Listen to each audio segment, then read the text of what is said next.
anymore. Left my past all on the floor. I've been trying to keep it moving. Now we going north, going up 2, 3, up 2, 3. Got the joy inside of me because I got the keys anymore. Left my past all on the floor. I've been trying to keep it moving. Now we going north, going up 2, 3, up 2, 3. Got the joy inside of me because I got the key. We've been really moving places, always on the low. I was shining in the tunnel cause I got the glow. People really hating and it really starts to show. Yeah, we gon' level up again cause that's just how we roll. Yeah, came in with the sauce. Yeah, heard that from the boss. Yeah, I've been learning lessons from the struggles and the losses. Praying for communion for the races since we lost it. I done had enough of it for all the pain and cost anymore. All right. Thank you everybody for tuning in today. This music is provided to you by my son, David Lee, and his crew, Taking Back September. And today, I got with me Jazzmin Moore, coming to me live. Are you in Switzerland or in France? I'm in Switzerland at the moment, and I am so excited because only a few days are left until election night. I hope you guys voted from everywhere, from abroad, especially turn up, show up, vote, make your voice be heard, because I think this election is going to be one of the most important ones in our entire history of the United States of America. For sure. For sure, absolutely. No doubt. So do you, first of all, viewers, I personally know Jazzmin. Do you want to tell everyone how we met, or shall I? Well, we go back ages, girlfriend.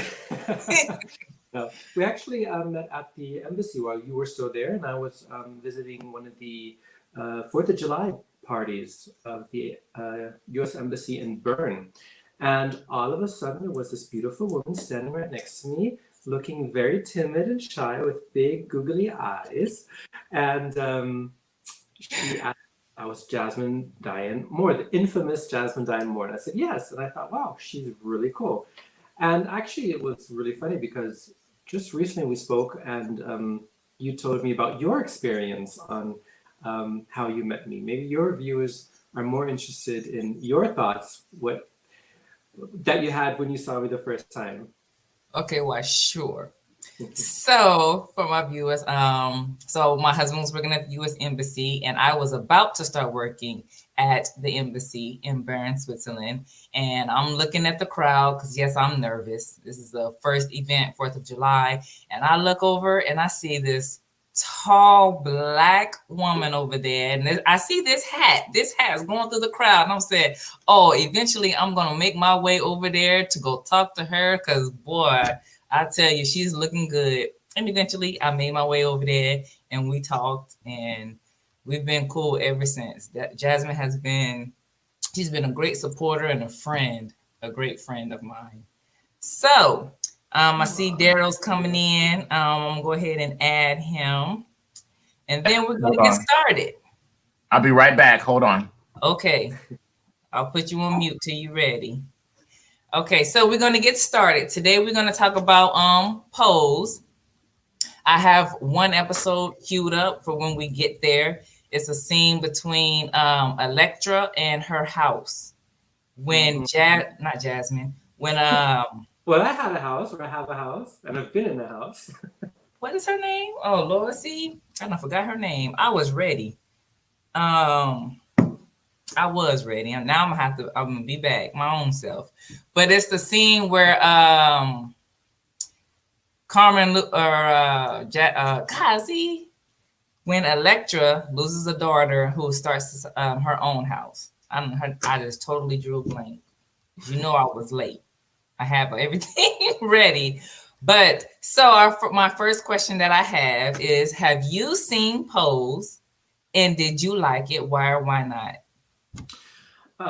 Absolutely. I've seen Pose from the very start on. I was very intrigued by watching it the first time, especially when the first advertisements came out, because I think this was probably one of the only shows so far that had almost an absolutely 100% pure transgender cast, and especially most of the people being of our Black community.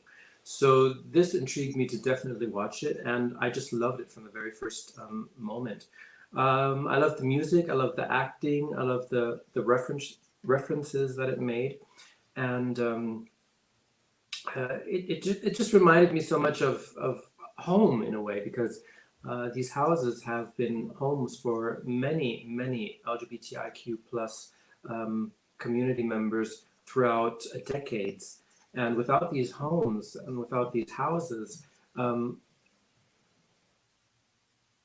probably most of them would not be living anymore today. So that was another reason why I was so intrigued on watching this from a different perspective. I mean, I mostly grew up in Germany, but also partly in the US.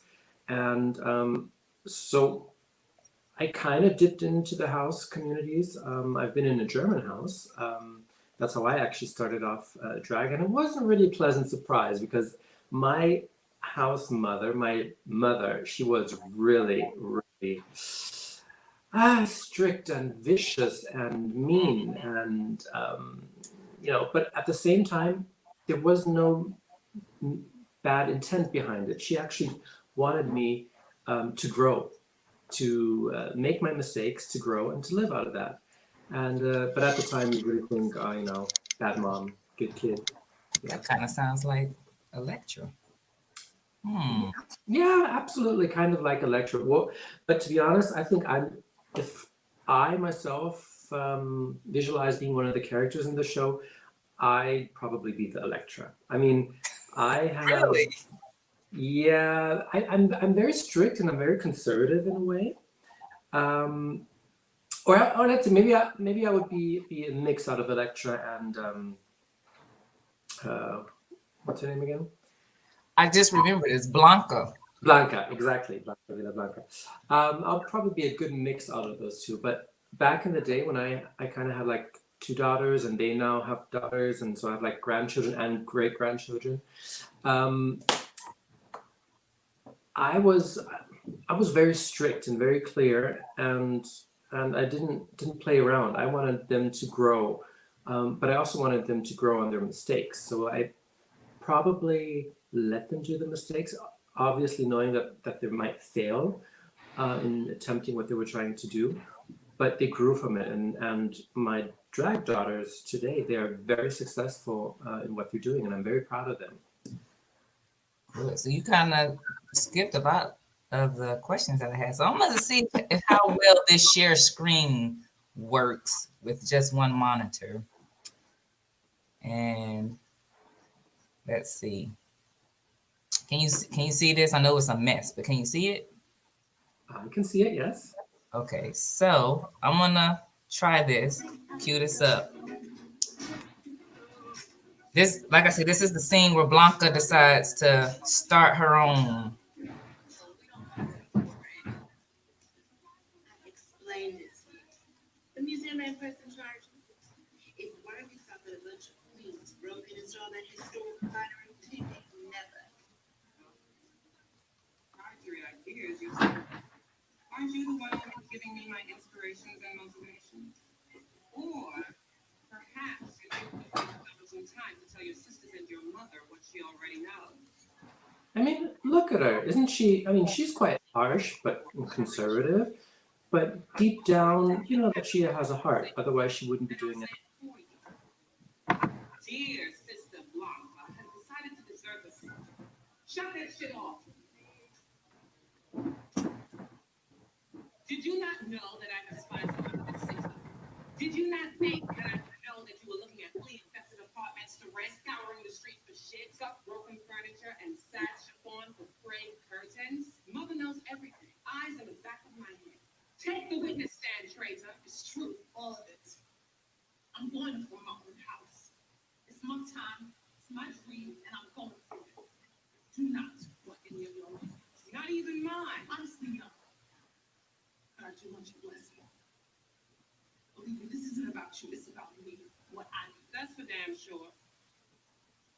Why would you want to leave my house? The house that found you and raised you? Because in our world, there's only one way to leave something behind. Proof that I was here. Building a legendary house my way, my ideas. So that's it. You want a house so the world can see your glory for years to come? When I got kicked out, I was a 17-year-old kid who didn't understand who I was, if I was going to die in the cold or from starvation. You found me, took care of me. You helped me understand. It's time I passed that kindness. All right, I'm gonna end up getting addicted and get sidetracked. So we'll stop it right there. Hi, welcome, Darryl. Hello. I'm sorry. I had a wardrobe malfunction, and then I burned my eyes by trying to put my contacts in. So we're back to the glasses. Sorry. That's quite all right. Darryl, this is Jazzmin. Jazzmin. Hello, Jazz. Nice meeting you. You want to introduce yourself, Darryl? I'm Darryl. Hi. Darryl is here in DC with me. I met him when I was interning here in DC. So yes, I work in a variety of areas, but I've been an LGBTQ advocate in SGL, St. Jude 11 advocate for a very long time. I help to run prides, run organizations that served our community. I work in mental health. I'm in ministry. I'm a minister. I do community consulting and such, performing artist as well. And so when I have been a part of the equivalent of houses, but not the houses per se in the way in which Pose presents them. It's a similar animal, but slightly different reality. So we're going to talk about that a little bit. Yeah, so I would get addicted trying to go off. I thought I was going to show a bunch of clips, but that was good enough. So you said you're a mother and have houses of your own. So who said that? Jazzmin. Oh, okay. So I did want to. I'm a father, and I have a family of my own. And you too. At a house in that sense, and so. Oh, let me ask you, because Jazzmin says she would probably be a mixture of Electra and Blanca.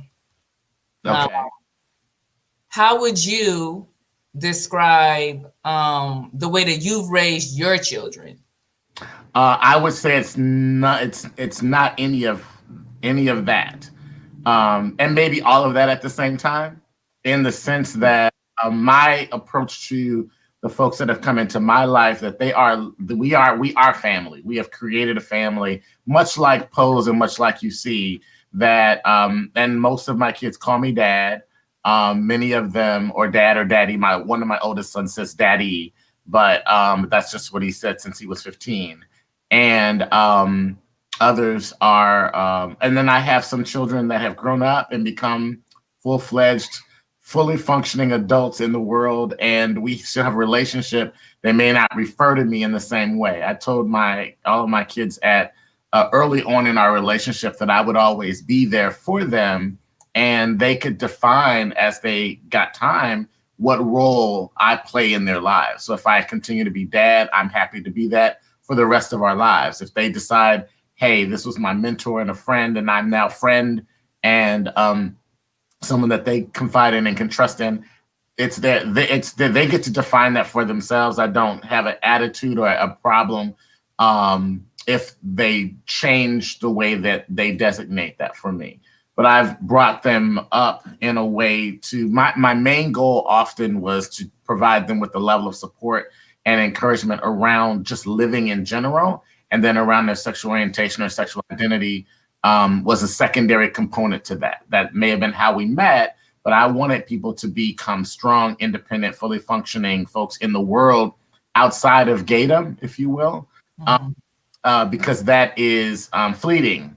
And it's always that the persona of gayness or the of this world that's always going to be there, and they can go in and out of that, but that doesn't pay your bills in the same concept, right? So, and everyone is not going to be a performer on the stage.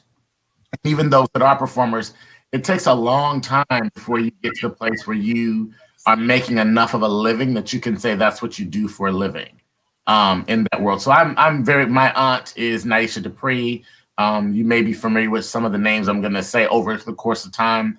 My cousins are all Raquel Lord, and Tamisha Iman is a sister in many ways. Terrell Fox, who is in New Orleans, functions as my mom. my original parents, Shakidra Carrington and Maurice, passed away a long time ago. And so Tara Lynn, later on in life, I met her. We developed this really good friendship, and she's a tad older than I am. And so she has a motherly quality to her anyway. But I refer to her as the concept of, you know, how you have your parents die, you have a big sister that takes over. So she becomes sister mother. That's kind of how I define it. So in my family, with my kids and my extended family, nieces, nephews, cousins, all of that, we function in many ways like family. So if I see them on Facebook and something's going on, I refer to them as cousin or brother or sister. Happy birthday, sister. Happy birthday, auntie. Tina DeVore. Tasha Khan. So I just will refer to them in that way. Some of us are really close, and then some are not. So, you know, you can say auntie to someone. Like I could call Jazzmin my cousin, and she'd say, "Hey, cousin." Right? We wouldn't even ask each other, "Well, how am I your cousin?" It would just be, "Okay, we're cousins," right? But then there are those that we're really close to, and that we do have more of a relationship. And so that's kind of how I've lived it. I told my kids that I'm not playing house. I'm not playing family. We are family. And so if you need something, you need me. That's why I'm here. That's why we're in this relationship together. So it's not, for me, it's not about a show. And it's not about a performance. It's not about pretending to be something. We literally have taken people into our lives that where they were rejected from somewhere else. Or felt unconnected or disconnected, or felt really disconnected. Even if they weren't thrown out, they felt disconnected or needed to connect somewhere else. And that's the role that many of us play in each other's lives. Awesome. So when I was watching it, I was looking and I'm like, man, Elektra, she is mean. And then I was looking at it like, she has all this stuff, right? It seems like she is taking full advantage of what the men are giving her. Come on. He over there making his own little YouTube video. And leaving her house in like a less than stellar, like less than what she has. And then Blanca is starting from scratch. Then I had to watch it and go, okay, I guess I have to pay attention to what it is that she's saying. What lesson is it that she's trying to teach? Carmen or Elektra, what's she trying to teach? What do you think it is that makes a good mother in this instance? Because you've left your biological home, and this next person is supposed to be helping take care of you. Or father. Yes, or father, because we try to talk about pray tell at some point. But what do you think makes a good mother or father? Well, for me personally, a good mother or father is somebody who shelters someone, not just in a physical kind of way, but also in a mental kind of way. Because these children that came to us or come to other mothers and fathers, they come for a reason. They need help because they have been abandoned. They have been left outside. They have been left to rot partially. And so they are looking for a simple place of love and understanding and compassion and empathy. So that is one of the main reasons why mothers and fathers are actually needed in our communities.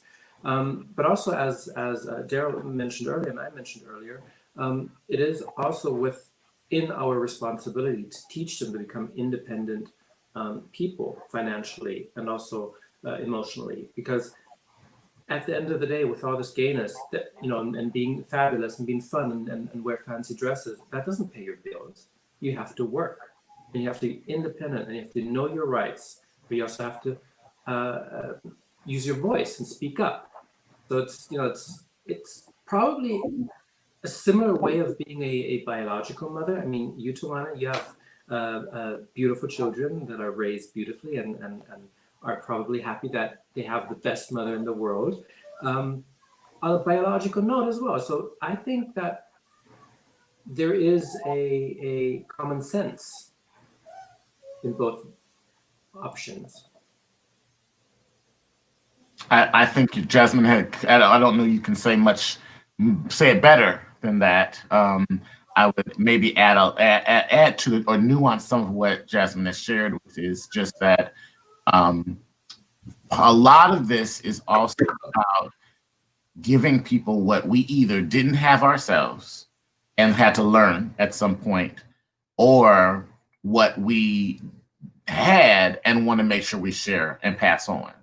And making sure that uh, people and we that it's not an age thing necessarily. I was fully an adult in my 30s when at least close to 30, yes, at least 30 when Carolyn became my sister mom, right? And I was in my 20s before I even met. I was in my mid to going towards my late 20s before I met Naisha and some of the other folks that I met, Tommy Ross and others that have come through my life. And it wasn't an immediate connection, right? It was immediate. I got to know people, but my initial introduction to folks was more as female impersonators and male impersonators, but primarily the female impersonators. And I went to a club in Arkansas, Little Rock, and I was like, oh, what am I? I'm standing next to someone and I looked up, and this Kappa May, who's passed away, but Kappa May was there, and I looked over and I was like, I wasn't scared and I wasn't confused. I just wasn't sure what to do or say, because now this character that had been on the stage or that would be on the stage was standing right here in front of me as a real person and speaking.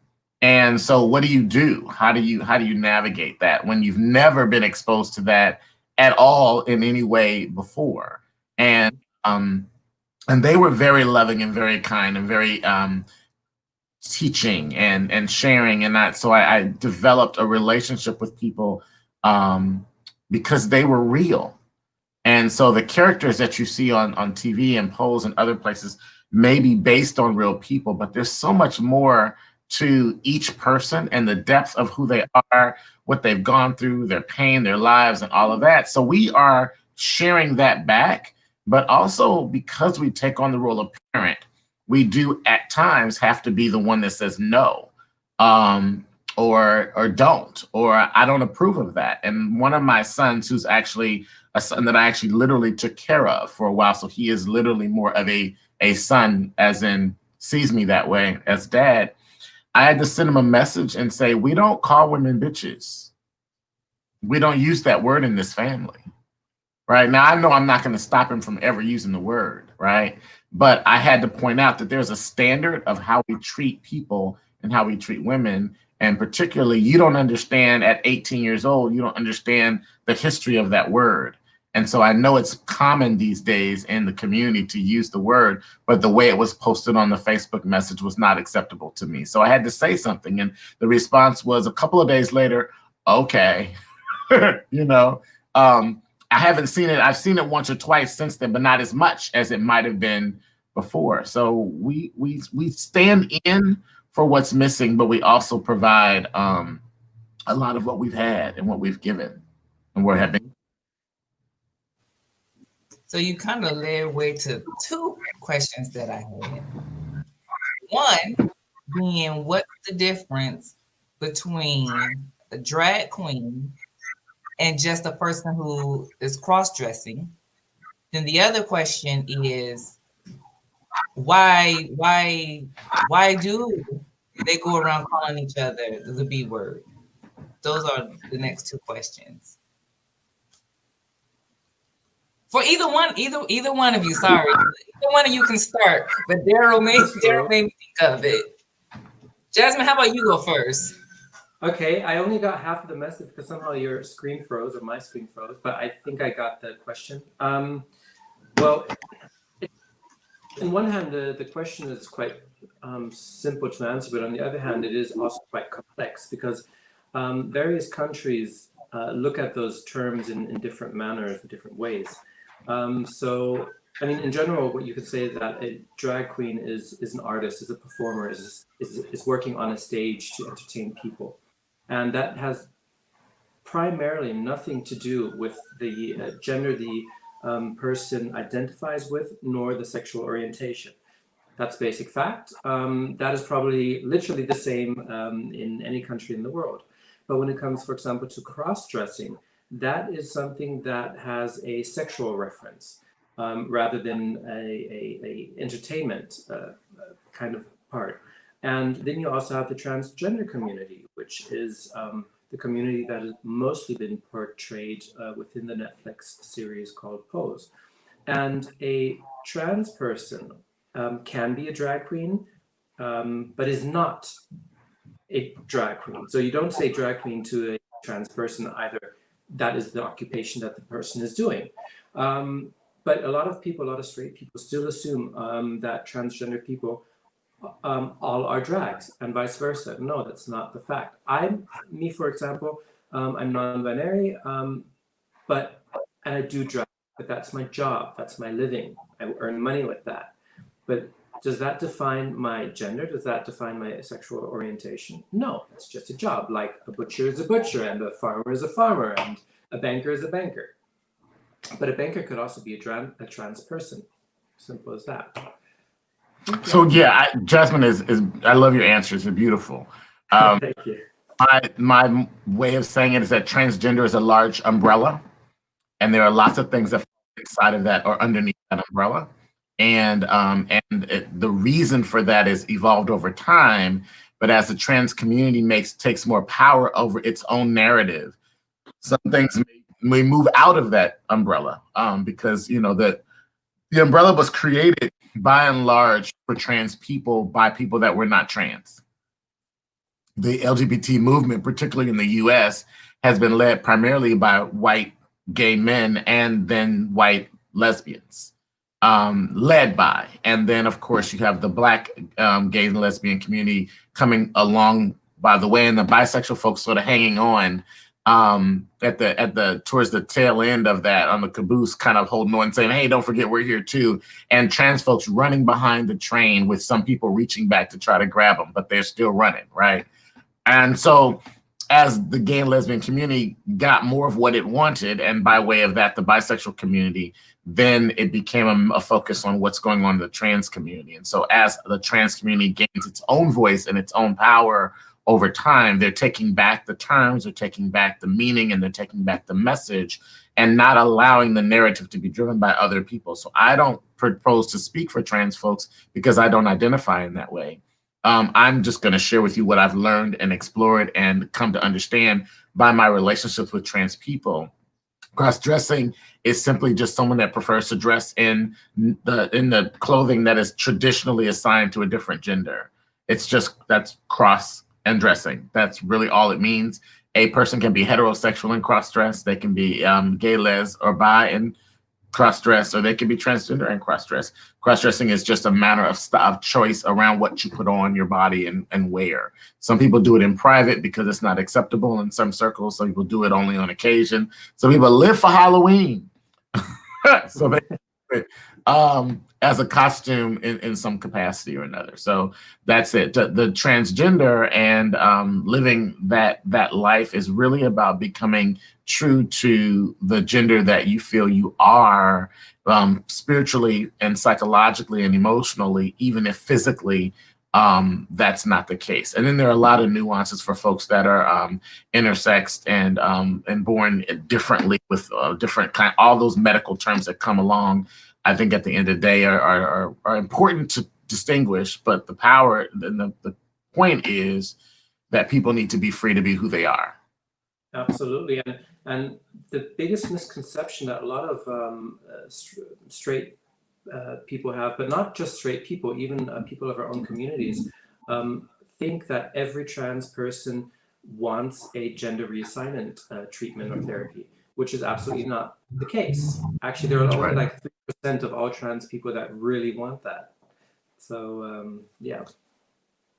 And also, I think it's important to point here that being gay and lesbian does not necessarily mean that you want to be the opposite gender either. Said that not all gay people are going to cross-dress and you're not going to be able to see them. And then there are those that will take on the persona of an opposite gender more than others. You have the very butch women, you have the very femme guys, but you have butch women and femme guys that are heterosexual. So it's really about the power of pose in this dispensation of time is the level of exposure and critical acclaim that it gets that simply begins to normalize what you might see in the world around you and accept that this is just another way of being that is neither, it is not decadent and it's not destructive to the rest of the fabric of human existence, right? So it's allowing people to say, oh, okay. And the characters themselves, while they are caricatures and to some degree caricatures of real people, there is a depth to them that is this production company has given a lot more depth to them than what is traditionally done for those characters. And so we're getting to see characters that have real nuance to them. After you get past the fa-la, right? Because that you always have some of that. But once you get past the fabulousness of it, as Jazzmin said, then you start getting to the substance of it. And I think that's where Pose is and where it's going to be able to go if it stays on long enough to really begin to dig into the passions and the desires and hearts of the people in the show. Mm-hmm. Absolutely. Yeah, so the show intrigued me. So you said, Jazzmin, you said drag is a way of earning money. So when you have the balls, what's the purpose of the balls, other than the obvious, right, for building community?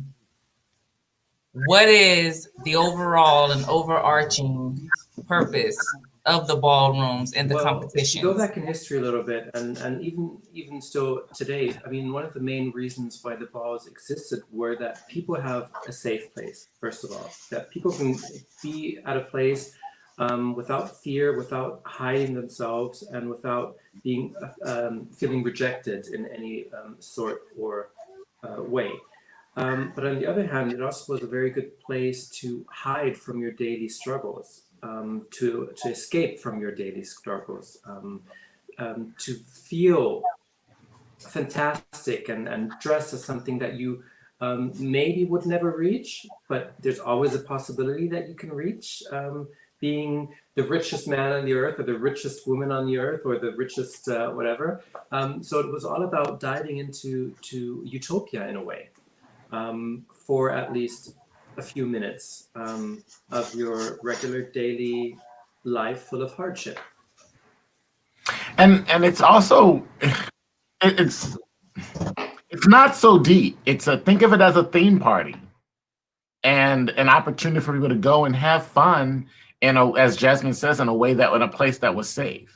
And so then you get to say, oh, well, let's do this. We're going to have these competitions at this theme party. We're going to do who looks the best schoolboy or schoolgirl, or who has the best face or the best body. And so it became a way for that ballroom community, which was not all made up of trans people. The ballroom community is inclusive of, there are heterosexual people that are in the ballroom community. And but the trans community has in some ways embodied that to some degree, but I would just say, Jazzmin, would you agree that initially trans folks were not as welcomed even in the ballroom community initially? I think they evolved into it because I think it was primarily gay les sort of by people that were these houses that were there, and trans folks were not automatically a part of houses initially. They came into it as they became more prominent from the performance world, and then they broke into the ballroom community, and maybe there always were a few, but by and large, would you agree, Jazz?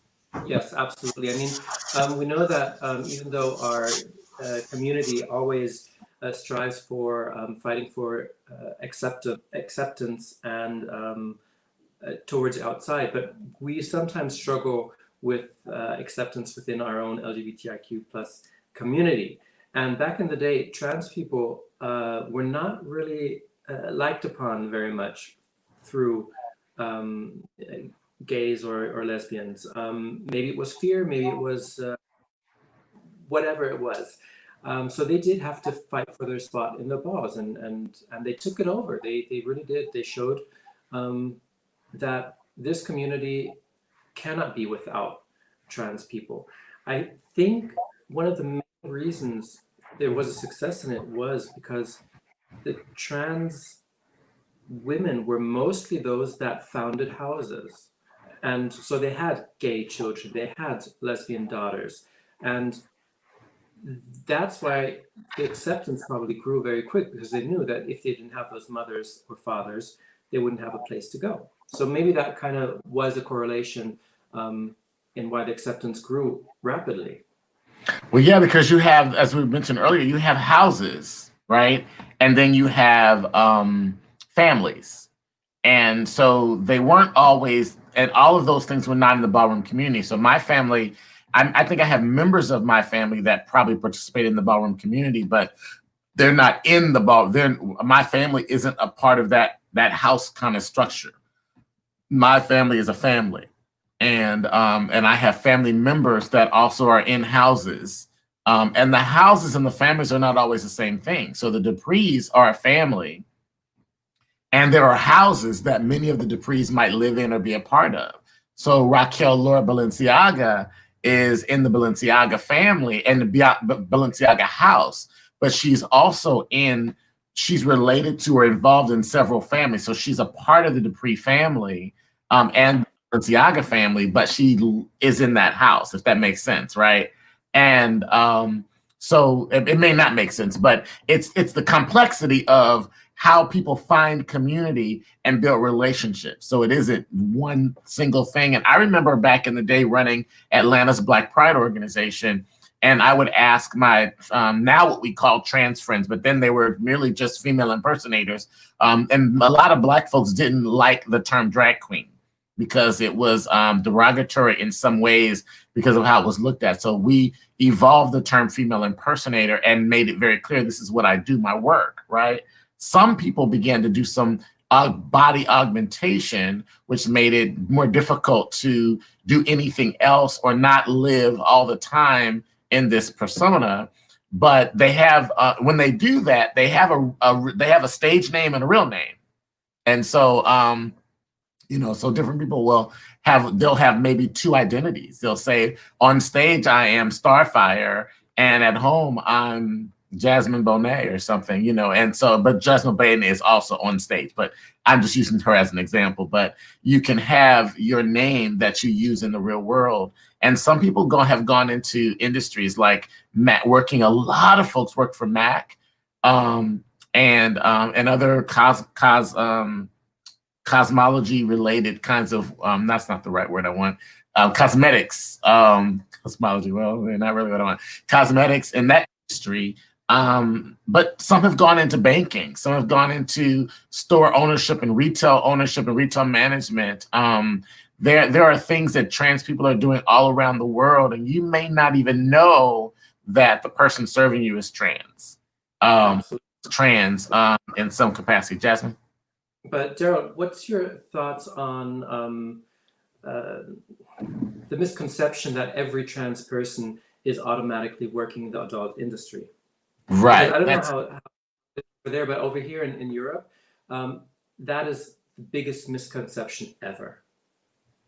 Yeah, I think there's a lot of that, and I think that here the challenge. So while Pose presents, I think oftentimes a lot of the positive aspects of the community, there are some other not so nice parts about it. And it has been a reality that for folks that are living on the margins of gender and gender identity, that they have not had the greatest of opportunities. And so sex work for some people has become the thing that they could make. They control it because they decide when and where they want to go and with whom they decide to be with. So they have a level of control, but they also, it becomes something where that's what they can do. And they live out, and they wear an illusion so that the people, primarily men that they engage with, can live out a particular fantasy or whatever it is that a fetish that they particularly like. Unfortunately, we've had people who've pushed some of their young people into that industry in order to make money. And so it's not always a glamour and glitz and beautiful and loving and caring and supportive as you see oftentimes in the Pose series.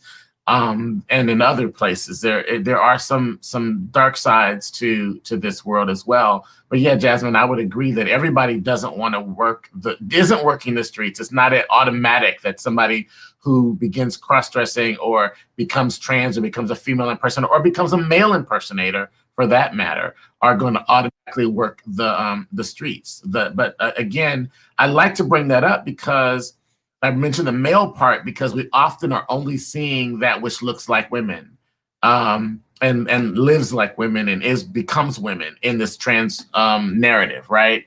And there are women that transition to become men as well, or that were born biologically women, but they were trans, and they say this isn't my right gender, and they make the either behavior and or physical changes to make that possible. So but we continue to, the trans community gets fetishized now. And so and there are people that are looking for either porn that is, trans porn, but at the same time, they're still demonized. There are Black gay people that I know say, I don't understand it. I don't want to be around it. And it automatically goes to sex. Well, if I want a woman, I'd be with a woman. Or I can't imagine a trans person as a top. And there are a lot of trans people or cross-dressing people or female impersonating folks who are tops, not just automatically bottoms, assuming a role of the exclusive role, sexual role of a female either. This is nuanced. There's so much stuff to unpack in how people live their lives. I mean, one very, very scary fact about the trans community and having to dominate still the adult working industry is that most of the people are actually people of color. Still back in the day, especially in the 80s and 90s, but even today, the majority of the people working in that business are people of color. And that just scares me still today. And it doesn't just scare me, it just makes me sad, because everybody should have the possibility and not be scared to be who they are and work any job that they want. If it's as an accountant, if it's behind a fast food restaurant, whatsoever. And I think Pose did, in a way, try to portray that, or am I mistaken? Yeah. Yeah, I like the fact that it was an all Black cast, and I thought that was pretty important, and it showed that. But I did get scared, particularly for Angel, with her trying both with the fact that she was trying to leave the life of being a streetwalker, and that guy, her boyfriend or whatever he was trying to call himself, was becoming very possessive. And then when she was trying to become a model and she didn't want them to find out that she didn't have surgery. So she was scared for herself. So I did find that very important, that they're trying to show the Black lives, trying to be regular people, but also living, the drag life. So if y'all could, just dig a little more or explain a little more. Darryl, where you were saying earlier that heterosexual people are allowed into the balls, and then Jazzmin making it plain to us that not all drag people want to have surgery. Those two things I found to be very important, because those two men did not want Angel or Elektra to have surgery, and they were very adamant about that. Well, there still is a misconception about your private parts, if they define who you are as a human being.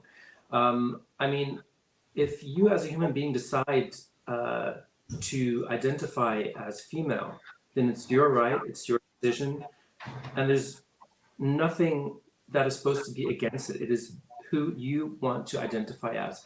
And if you decide not to do a gender reassignment surgery or such, then it's also your right to not do so. And it's you know, so when people reject you because of maybe your body parts do not resemble your outer appearance, that is an evidence that you are actually just being fetishized and used as an object, but not as a human being. Yeah, and so there's I mean, even in what you're describing, it is not that heterosexual people were allowed. It was that heterosexual people are part of a larger community, and in so many ways, the trans community particularly has exemplified what it means to be real family and real community.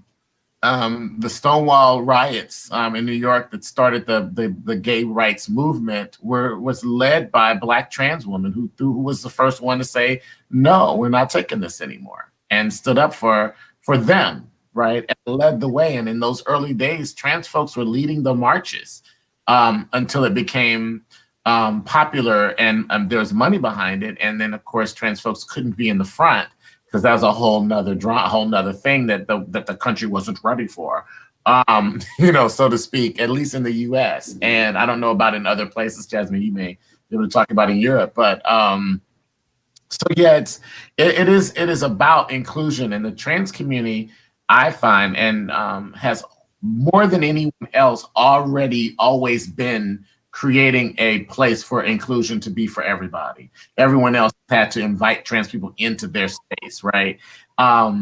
In more ways. But again, I want to point out that there's a difference between the houses and the families in the BALC community and are not exclusive to the trans world. The BALC community in and of itself and these houses and families were not primarily trans by themselves.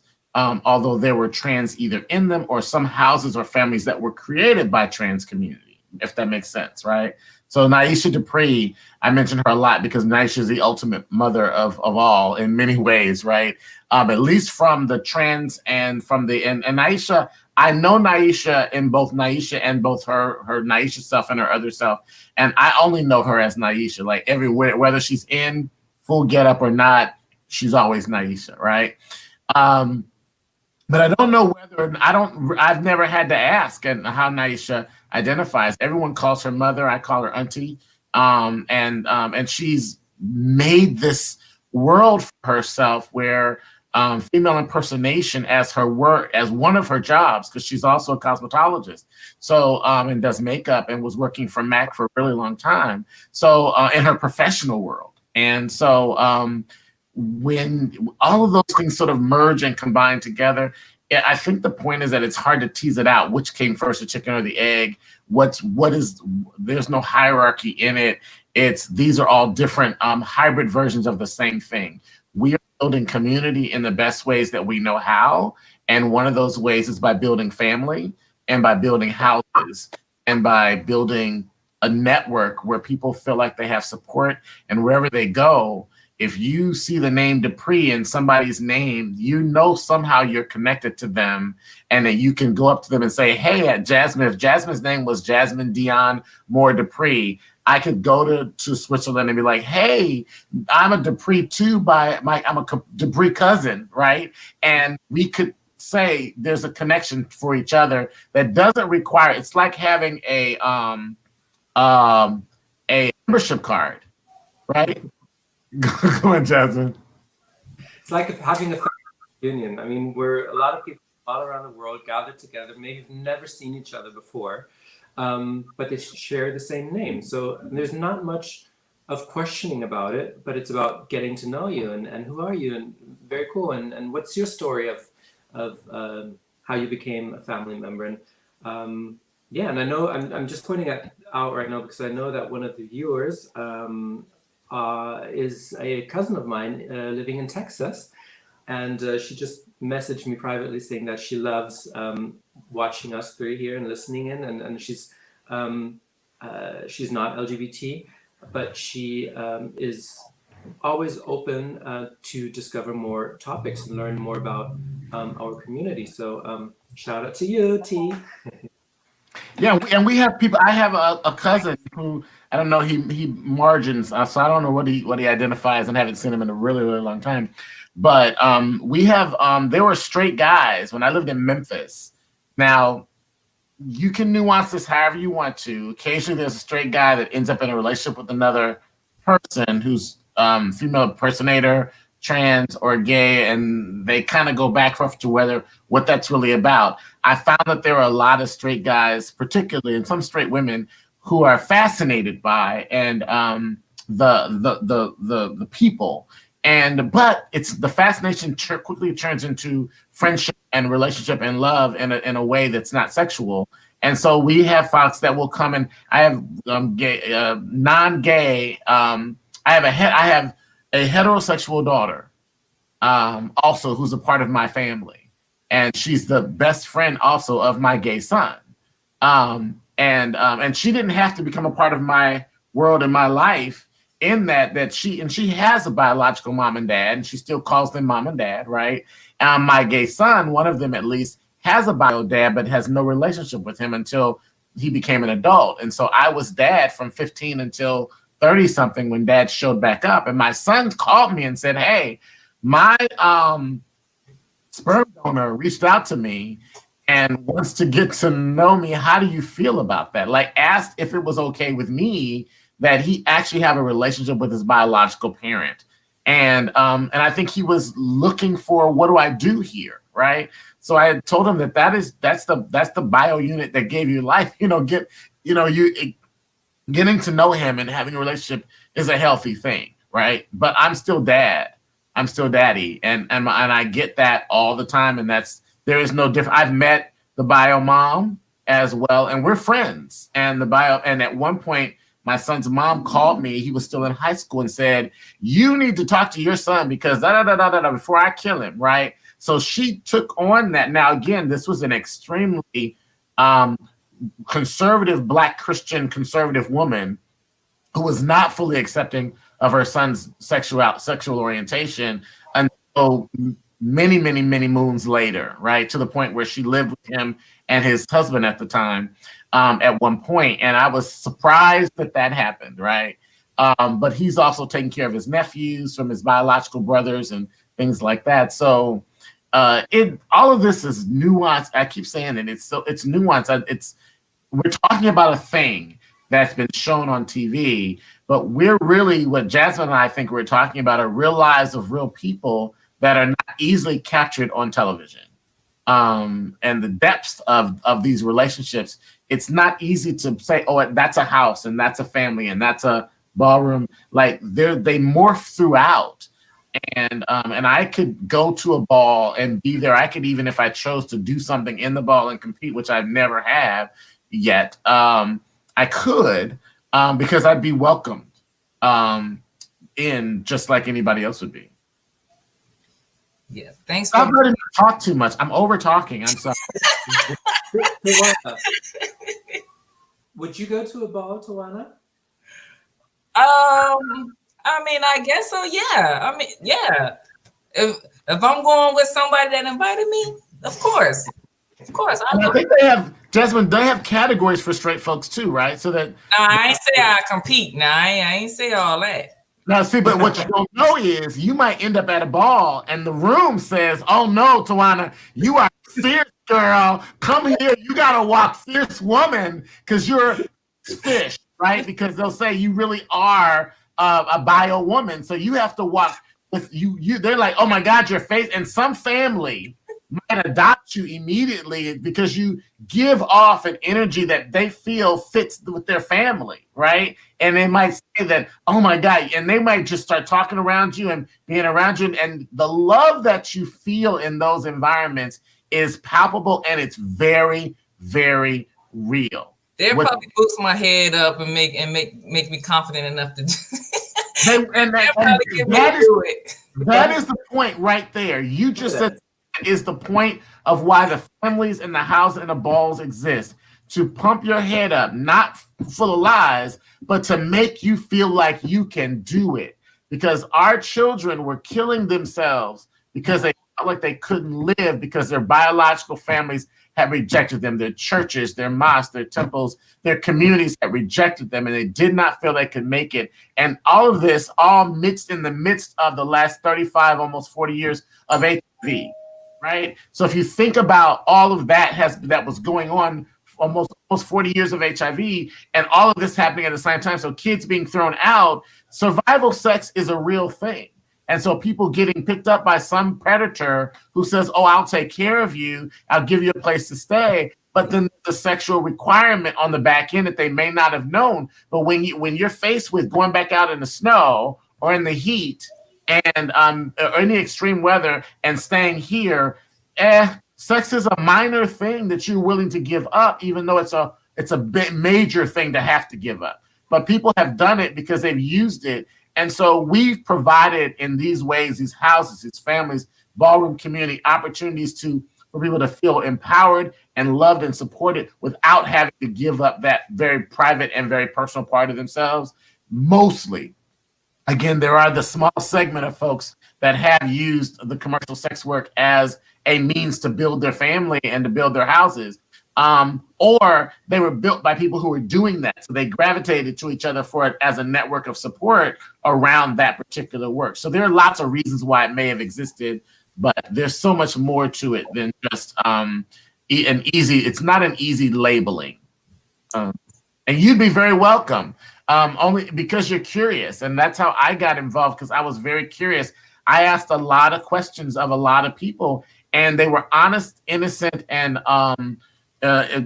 engaging questions. They weren't probing, and they weren't nasty. I didn't fetishize my friends as I was getting to know them. They weren't a fetish, and I wasn't trying to understand that so I could talk about it and be negative. I really wanted to get to know them, and have dated people that lived in those worlds, and have dated folks that were trans, that have been transgendered, ultimately may have identified that way, or before identified as female impersonators, etc. So I have had those relationships that were very intimate and very real, as well. Yes, go ahead, Jess. There's one question that just popped in my mind to you, Tawana, as a mother of fabulous children. How would you, as a biological mother, react when one of your children would decide to take on a new mom and go to one of the houses? What would that do to you? How would you feel? Because we always only have one side of the story, but actually it'd be interesting to know the other side of the spectrum. So you are asking me that they're telling me that they're gay, or they just want to just leave my house and just go live in one of these houses? Exactly, the second one, yeah. Let's leave the sexual orientation and gender outside of the closet. Well, without telling me that that's what I wouldn't take it well, because if that's not what they telling me, I wouldn't take it well. What if they don't know? What if the sexual orientation is still fluid? They haven't come to a full either decision or even remotely. It's just that there's a group of people that they feel comfortable with, and they want to, they're old enough to go and live in this community with. Well, if they're old enough, then okay. But okay, so my oldest is 16, and then followed by 14. So today, if that was the thing, no, I would not take it well. Now, if I saw signs like you're saying that the fluidity, then I guess I wouldn't be surprised. I'm sorry, I don't have no real good answer other than I guess I just take it well. Those are good answers. They're good answers because they're yours. House to go live somewhere else. That's my real raw answer. So what if you're now you're also married, right? Uh-huh.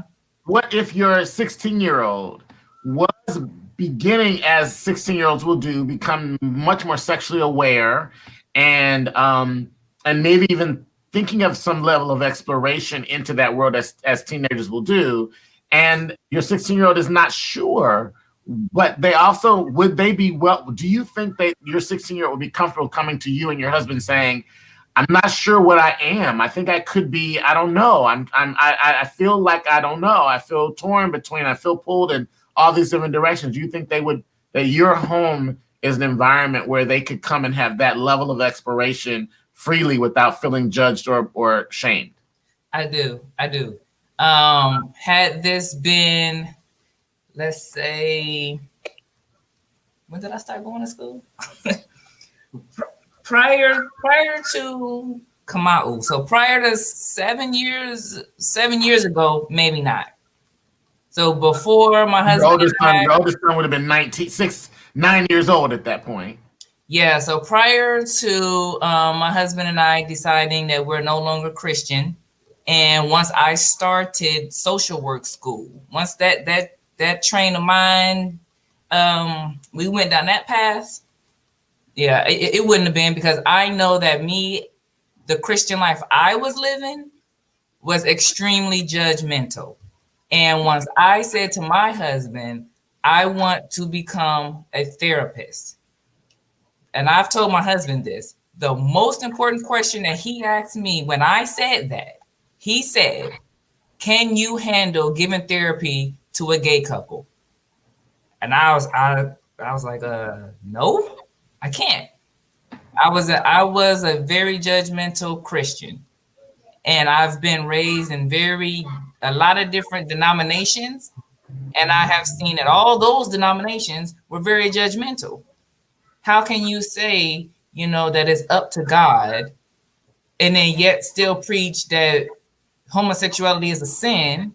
And then as I studied the Bible, I didn't see that there. It was too much of a conflict for me. So today, well, you should have come to my church, but that's all right. We like you where you are. Fine.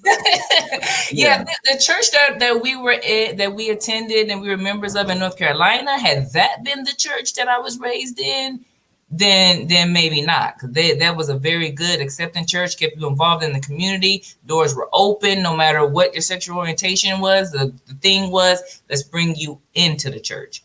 But yeah, today, the parents that we are today, I think that they are comfortable. I don't even like them saying certain things. So y'all would have to tell me, you know what? That's a good question.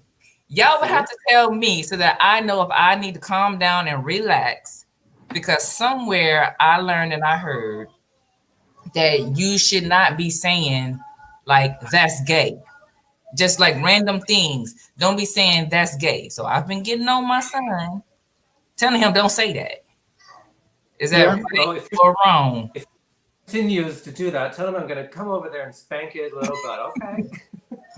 No, it absolutely. I mean, a lot of people, even here in Europe, and mostly in schools, elementary schools, high schools, everything that they talk about and is gay for them always has like a negative connotation. Instead of saying like, this stupid book fell down, they would say like, this gay book fell down. So everything is always like in a negative manner, and that is very hurtful, especially for LGBTIQ plus youth, because they think that the word gay means something bad initially, which is not the case. So there has been a little changement, and there are some schools that do assist and mention that to the children, that it is wise to use the proper wording and proper language. But it still is happening today. And yeah, you should get that out of his language, out of his system. But yeah, I would agree that those kinds of derogatory things, quit being a girl, that's a sissy. That's so gay. All those things that make the object of what the subject of the conversation a negative thing, you want to correct. So if your older son tells your younger son, "Oh, come on, don't be a punk," right? We don't want to use that language, right? Because what is a punk and what does that mean, right? I know that I struggled with, so I grew up in an environment where sexual orientation, sex and gender and all that stuff wasn't even really a matter of conversation, right? We didn't talk about it. My parents never had the talk with me. My mother bought me books, and I had encyclopedias. I had the whole, Disney had a life cycle series of books, and I read them. In fact, my play sister, she when her menstruation period started, she didn't know what was going on, and she was afraid, and she called me. And so I talked to her and explained to her I told her, and she's only a few years younger than me, what was going on with her body, and encouraged her then to go talk to her grandmother, who she lived with, right? And she was afraid to talk to her grandmother because she thought something was wrong with her. And I was like, no, it's normal. It just means this, And so I explained it. But that's the world that I came from. But also in my Christian background, I grew up AME and Lutheran, and it was not a subject of conversation in any of my churches that I grew up in. I didn't really hear more about it in a negative way until I left those structured churches and went to more independent Pentecostal type environments. And so I did. It wasn't that I wasn't influenced by that. It just wasn't something that I grew up with. However, I was very much abused in some ways by my uncles, who are like my brothers. And my uncles, when I was about 18 and a half, I asked one of my uncles why they had done that to me when I was younger. And he said, well, we just wanted to make you, we are like your big brothers. We wanted to make you tough. We wanted to toughen you up because you were always I was an artsy kid. I'm a dancer and an actor and singer, and I'm always artsy and creative in that way. And I'm an intellectual. So all that is soft to them because I didn't do sports and I didn't do those traditional boy things. And although I was organizing the kids in my community to put on plays in the street, and to play street games, like I was organizing people, but that wasn't strong enough, right? That they didn't see that as strong leadership quality or any of that. So I was called punk and sissy by them, and then by people, like kids at school, and because I was a dancer and an artist and all that. And so even in kids in the neighborhood, because I didn't do those traditional boy things. So I struggled at a point with trying to figure out, what does this mean? So I was very much into church and religion. So I looked it up in the Bible. I couldn't find it either. I read encyclopedias and dictionaries. I read about the words, and this was the day long before we had internet. So I wasn't on the computer searching. I was going to the library, going through the card catalog, trying to find books on the subject of, right? And none of it seemed to make sense to me, and I wasn't sexually active until much later. So the sexual act part of it didn't make any sense to me because I didn't know what that was. So even into my young adult years, I didn't believe that some of the behaviors that I was doing were actually sex because they weren't defined in that way, and what I had learned about what sex was. So things that I might have done with guys, I didn't define as sex because it wasn't sex, because sex was heterosexual normative behaviors. So I think that anything you can do to help your children to normalize difference and to celebrate difference as opposed to making different a negative is important. Long story to tell that. But that still sometimes could be a little bit difficult with some wordings. I mean, for example, and also depending on which country you're looking at, because I remember that the word queer, for example, used to be quite negative in a way. I mean, it's kind of similar like punk or whatever, but here in Europe, queer just means different, just means, has a positive connotation actually. So sometimes it can be tricky on which words are used and what the real meaning behind them are. So I think it's important, especially for parents, to look it up, look what the meaning is, and convey the message of what is the correct wording to say. And it's also the context that they're using it, because queer can be used in a positive way, but it can also be used as a derogatory negative term, even still today. And exactly. Have decided, like you asked about the B word. We'll go back to that one, right? You said, why do they use the B word, right? And I can't speak too much on it, except that it's just become a common thing that even heterosexual women refer to each other that way. I think it's because, if you want to ask my opinion, I think it's because men have used that word so much and created this fantasy that being a bitch or being a hoe is also something to be glorified. And so when you watch videos of bitches and hoes, and everybody wants to be that. Everybody wants to wear their short shorts and dance on the Super Bowl, and everybody wants to have a fans only book page, right? Where everybody's a porn star these days. So I think it's just become something that they've turned into a term of endearment, but I don't like it personally because I know where it comes from and I know the pain behind that word. Similar to me, it's like using the N-word. There are some folks in the Black community that will say the N-word has become a term of endearment, that we use it for each other or with each other, and that we know what we mean by it.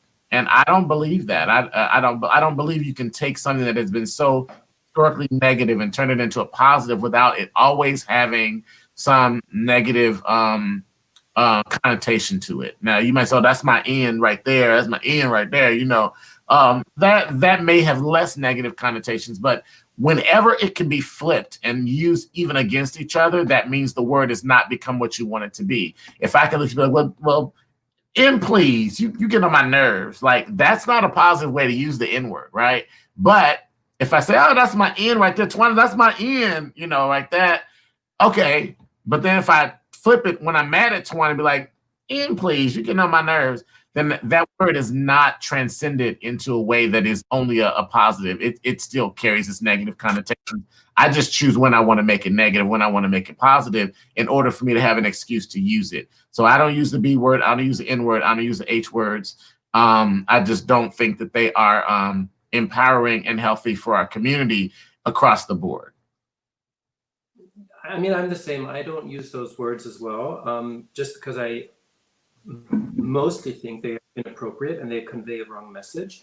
And I just recently had a talk about this with one of my best friends living in Berlin. He is Caucasian, LGBTIQ+, and he was having like this online battle with other people calling him a racist. And I, for 1000% know he's not a racist, but sometimes his wording is just a bit different. So he phoned me up and asked for advice and what is the correct wording. And then he said, well, he doesn't really get it because very famous music artists use the N-word, use bitches, use hoes, use this and that. And then he was like, why is he not allowed to use that terminology? And why are people within the Black community, for example, allowed to use the N-word? And I told him I don't get it as well because it conveys the wrong message and it hurts a lot of people that don't want to hear the N-word and don't want to be called bitches and don't want to be called whores, because not everybody wants that. Okay, so one more derogatory word, and then I'll try to bring it back around the polls. Since we on derogatory words, faggot. I know it's just like the N word. It's just like the B word. But to say it, must you be a part of the community to say it, or is that another thing that we all need to work on to completely eliminate? The second, we need to work on eliminating the use of that word as well. It is derogatory unless you're talking about you're in England, Old England, and you're talking about a cigarette. It's just no way around the historical context of it. When you hear it, it automatically makes you think of the negative. And again, folks will say, and I know people, I'm a queer nigga, faggot, punk, right? And now that's who they take on that persona and say, this is who I am, like it or not, world, right? And that's fine for individuals to do that, but I think they're doing it because those words have hurt them. And they're trying to take the pain away from it by saying, okay, fine. If that's who I am, that's who I am. Then I'm gonna be all of that. I'm gonna be a big one too, right? And I think that's an attempt to regain power. I think if we eliminate the use of the word altogether, so they don't feel disempowered by the use of those words against them, then they won't need to use those words for themselves to be empowered. I just don't think it's healthy, but that's me. But I don't, it's not that I can let or not let. I don't engage in telling people who they can and cannot be or how they can and can identify. If that's how they want to identify and they want to be a Black faggot nigga queer, if that's what they want to be, okay, I can challenge it in a conversation, say I don't like those words and don't call me that. But it's similar to I don't like being called a girl. I think that the Black gay men, particularly, who refer to each other all as girls, it's sort of making the whole community feminized, right? And say everybody's a girl this, girl that. I'm like, don't ever, no. Don't ever. Right? Because, and that people will do it, and I'll look at them and they'll be like, oh, they know that it's not a term that I like, because I don't believe that all gay men are trying to be women, and that I don't think that you should be equated with being women. Not that there's anything wrong with that. There's nothing wrong with being a woman, and women are amazing, beautiful, powerful people. So there's nothing wrong with that, but that's not who I am. So why would I don't need to identify. I do have women that are my sheroes and heroes in my life that I look up to and emulate. Alina Horn and Diane Carroll and Shirley Chisholm and Barbara Jordan. You know, these are women, and Cynthia McKinney, women that I love and adore. My aunts, my grandmothers, my mom. So, but I don't want to be them, right? I want to be who I am because of them. And so, don't call me that. Just like you're not going to call me boy and get away with it either.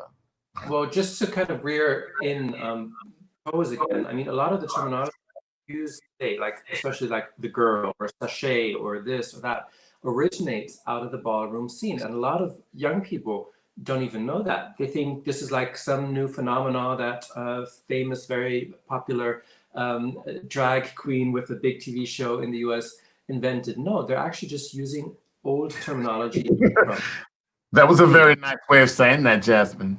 I know. I live in Switzerland. We're politically very neutral. Yeah. So before I let you go, there's the balls themselves and the competitions. How important are the trophies? And if you can explain the judging, because I didn't get it when I was looking at them, and you know, from my eye, when I'm looking and I'm like, let's take one, the businessman, and I'm looking at them and I'm like, okay, I don't know why that person won, because that's not the best business. Do you have one of those? Do you have one of those scenes queued up? No, I don't. Oh. I thought I was going to do that, but I don't. Well, first of all, I think it always depends on what happens in the moment and how confident the contestants are in that moment and how they convey the character that they were trying to act out. But I mean, in those days also, it was trying to be as realistic as possible, trying to be a real businesswoman or businessman, or being the banker from Fifth, and or being this high society lady being from Fifth, knowing that you're absolutely something completely different. So it probably also had to be mostly about how confident you appear, how realistic you appear in that moment, and how the judge perceives you in that moment. Because maybe in the next day, you're not feeling really well, and your performance lacks of that extravaganza. That's another word that originates from the ballroom scene. And you don't score a full 10. Maybe it's just a 7. And Jazzmin, it's about it's the confidence is one thing, but there's also a combination of what the judges are getting, how you're selling it to the judges, and how the crowd is reacting. So the larger the crowd reaction, and that's why a lot of times houses want to get their whole families there so they can make noise for their own folks, right? But sometimes somebody is just serving it. That's another term that's used, serving, right? So some things are just serving it, and it's so hot and it's so like, wow, that other houses cheer for somebody's other person because they're like, you know what, you really came for that today. Like, people win, and the trophies mean something. Think about it this way: if everything of value has been stripped away from you, including your own self-worth, and you can go somewhere and win a prize from your peers that says you did this the best today, and you're going to hold that title until the next time it happens again, right? But you will have always won that. You can never take away the fact that you won it. So you might have won it in 1991, but you won in 1991. You were the best of whatever it was at that ball at that time. And you always get to be that, right? And then somebody came along behind you. It's like pageants. The pageant world mirrors in many ways the house and the ballroom community. It's just a separate thing. So we used to have pageants, and the ball would come right after the pageant, right? And some of the performers that were in the pageant would also change their clothes and be in the ball because their families were there or their houses were there. And but winning is about self feeling good about yourself and your worth and your value. And it's so, yeah, I've seen lots of things on the screen and like, yeah, I've seen better. Like, yeah, I've seen better, but that person won because it's in the environment. If you're watching it on TV or watching a video after the fact, what you're missing is what's happening inside the room and the energy that's electrified around the competition in the room. And you can also just be in the wrong, paired up with the wrong or grouped up with the wrong people that that you are at a different level and they're just somewhere else and you just don't compete, or they're not at your level and you just outshine everybody. Like, it's all a matter of combinations of who got paired with who got grouped with who, how you're serving it, how the community is responding collectively, because judges are like looking around and they want to see, if you get other houses to be like, wow, like to be paying attention to you, you're doing something, even if they're not cheering. So I can look around the room and be like, yeah, everybody's feeling you, even though they're not saying that because they don't want you to win, but everybody is feeling you and I can tell. And so those people rise to the top as the cream of the crop and win. Okay, I pulled up one. It isn't exactly right where he said the category is, but I'm trying to.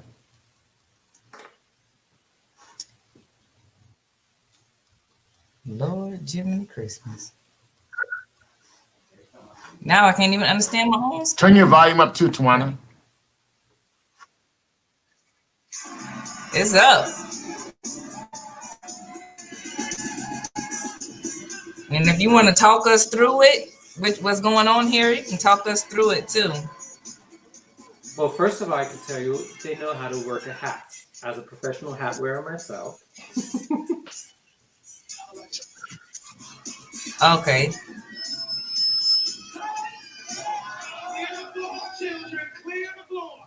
We've got ourselves a challenge on this evening for the house of New Black. From electric legendary children. We are more than electric goddamn children, pray tell. Say our names. Oh, I stand corrected, Miss Candy. House of Blue Blair, do you accept this challenge from the House of Abundance? Okay, we're gonna skip through that. As a house, I need to see the pages of Anna Windsor's new bubble coming to life. Come on, look at this Candy, serving us 1988 working girl on a mission.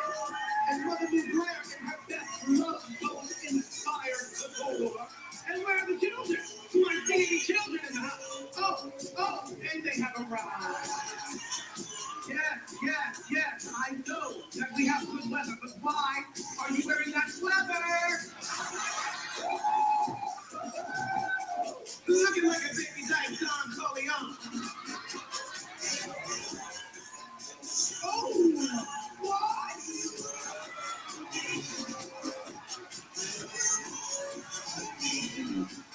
With skin like that, honey, why are you wearing that color? You can stick to jewel tones, baby.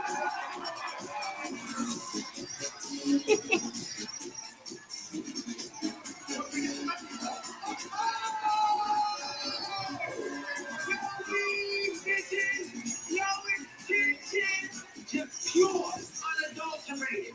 All down, let's get back. Who is so hot here? Y'all ready for the start? I can't hear you. Y'all ready for the start? Come on, line it up. All right, so for the House of New Blair, what are your scores? 10.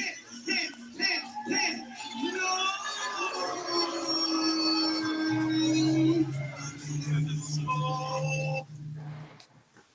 Okay. Wait, go back. Finish it so we can see what the other house got. Oh, okay. All right, House of Abundance. Judge is your phone. Hey.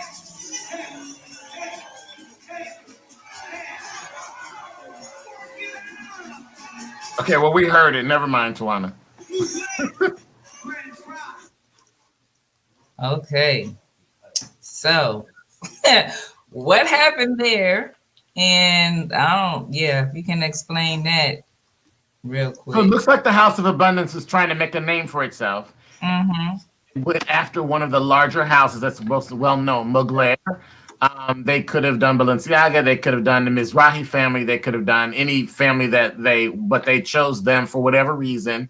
Maybe someone doesn't like someone or had an issue with somebody, or they just decided that they were the reigning most popular house. So they want to challenge that, and they're just making a name for themselves. So it didn't matter if they won or lost. It just meant that they had to make a good showing to show up to be considered on the radar.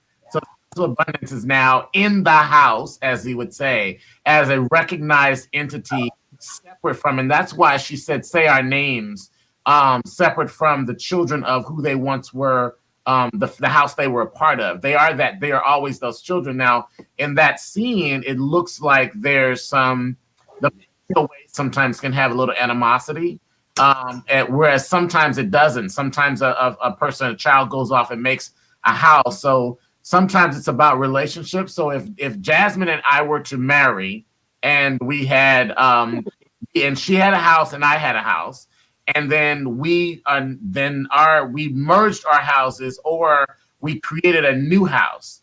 Everyone that had been in my house before might stay in my old house, and her old house might stay there, and we'd always be the legendary parents of, right, those houses. But then there's a new house, and all the new children would come under that new house name. And so, but there would be no competition between those three houses, because those three houses are related to each other, if that makes sense. Sometimes that's not the case. If one of our kids says, I want to go out and embark on my own, and they didn't have our support because we didn't think they were ready or whatever, they might get some other kids and other people together to make a house, but they would always be trying to fight the past allegiance or awareness of who they once were, because they're trying to make a name for themselves. That's what I see in it. But Jazzmin? Absolutely. There's nothing more to add. No, really, it's just the way it is. Well, the scoring aspect, like what were they looking for? What was okay? So I understand significant, like overall the significant of like when she shook her head and he was like it was no weave and all that, but some of them be having weave. Just explain all of that. What was going on in the judging? Well, I mean, we're kind of circling around the same. It's always about the realness. It's always about being as realistic or perfectly realistic as possible. And that's why also the terminology passing always came up as well, which is very, very important for the trans community, because if you didn't pass, or if you couldn't pass as a biological female or male, you definitely were not, or you definitely were afraid to just freely walk outside without being in fear of being frowned upon, looked upon, maybe even beat up, spit at, called names, not served. And that was the main goal, actually, of this realness. And that's why in that scene, the mention came up of, oh, wow, no weaves, like, oh, those cheeks are real. Oh, she didn't have no butt injections. That's a real bootay, kind of, circling around. So that's why. And she chose to take the hat off to push the envelope, to say, okay, well, everybody's serving it, but you can't tell. I'm going to give you something that's real. We put on these clothes. We're putting on this walk, but my hair, I'm gonna do my hair and let you have it, and so and that's why, and but you can, what you might notice in there also is that the commentator also throws a little shade here and there, and that is that's a part of the game. So you're trying to get the commentator to throw good to you and not throw shade to you. So the whole talk about pleather and the talk about wearing your best 1988, and then was like, well, and her best Love Boat inspired. Those are not necessarily meant to be positives, but it's how you take it. When they say it, do you sell it, or does it make you diminish yourself? Like, oh shoot, I'm wearing Love Boat, and you feel embarrassed, or do you say, yes, baby, it's Love Boat, love it or leave it, right? Like, there's an attitude that comes with it, how you take the criticism, how you take the commentary, what do you do with it, and you turn it into something that's a positive for yourself. But again, all of that is, I don't know that the community did it on purpose, but that kind of stuff, that kind of push, that kind of thing makes you stronger when you live through it. So yeah, you put on your best outfit, you thought you were selling it, and they said, yeah, that looked like something from 1988. And you're like, well, that's what I meant to give you, 88, baby. It was the best year. And you rattle off some reasons why 88 was great. And you're like, oh, shoot, you came for that, And it becomes a thing where if you can take it, if you can take the criticism inside of this room that loves you, then you can deal with the criticism that happens in the world that does not love you. Mm-hmm. And there is, all of that is embedded in why these entities, the houses and families and ballrooms and pageants, why all of those things are have become important and iconic in the in the LGBTQ world, and particularly in the Black LGBTQ AI same gender loving community, because those are the places where the best affirmation took place, where you could find love and support even when you looked a wretched mess. You could find love and support in that, and so that's important. But it's also quite interesting because you also mentioned one word that has derived from the vogue community, and that was the what was it? One is like the shade, the shade. What's the shade? Where does it come from? Why is it used? Well, that's the reason why it's used. But also, like, for example, with the expression, what's the tea? That is also an expression that derived from the vogue community. And a lot of young people today use it, and they do not know where it actually comes from. I would not know that. So I'm going to let you guys go, and thank you for joining me today. I think Darryl wrapped it up pretty good, but do you have any last words that you would like to share, Jazzmin? Any final thoughts? Well, my final thoughts are, well, first of all, thank you for bringing up the topic and being such a huge supporter and ally to our community.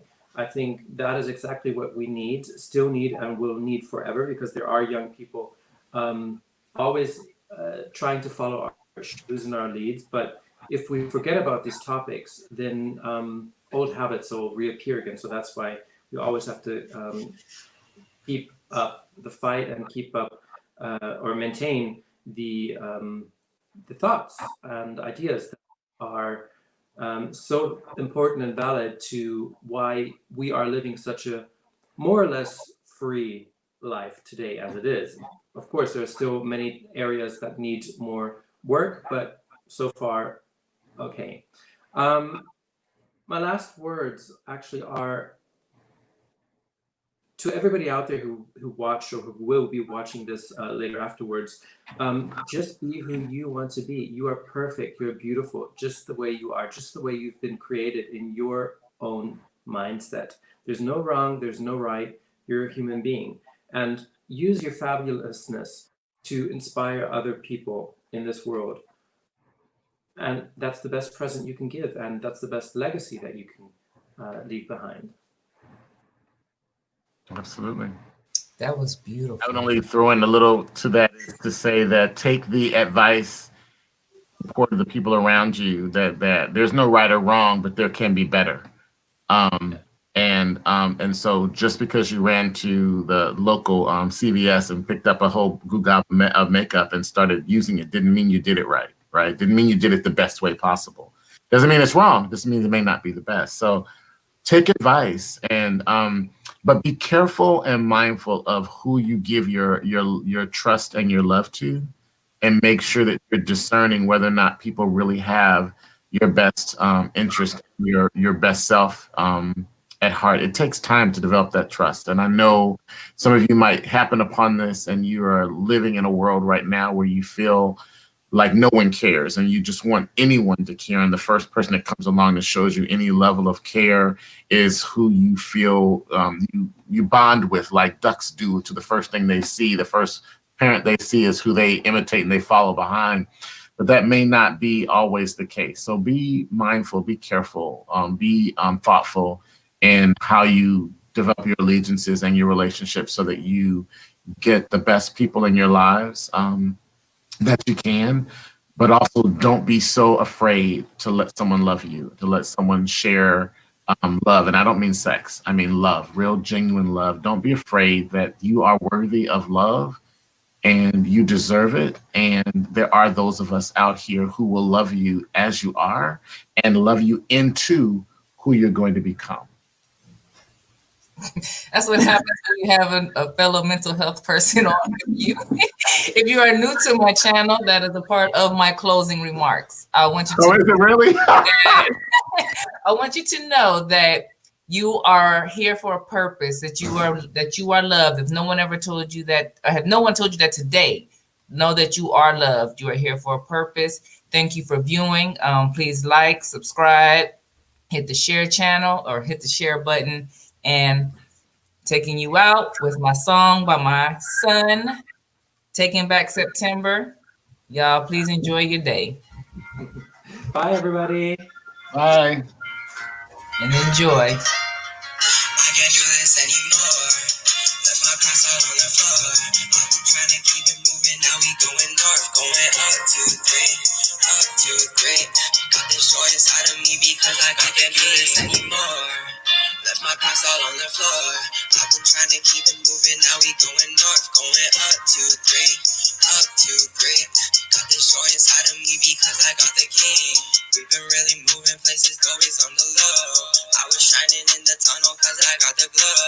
People really hating and it really starts to show. Yeah, we gon' level up again cause that's just how we roll. Yeah, came in with the sauce. Yeah, learned out from the boss. Yeah, I've been learning lessons from the struggles and the losses. Praying for communion for the races since we lost it. I done had enough of it for all the pain and do this anymore. Left my past all on the floor. I've been trying to keep it moving. Now we going north, going up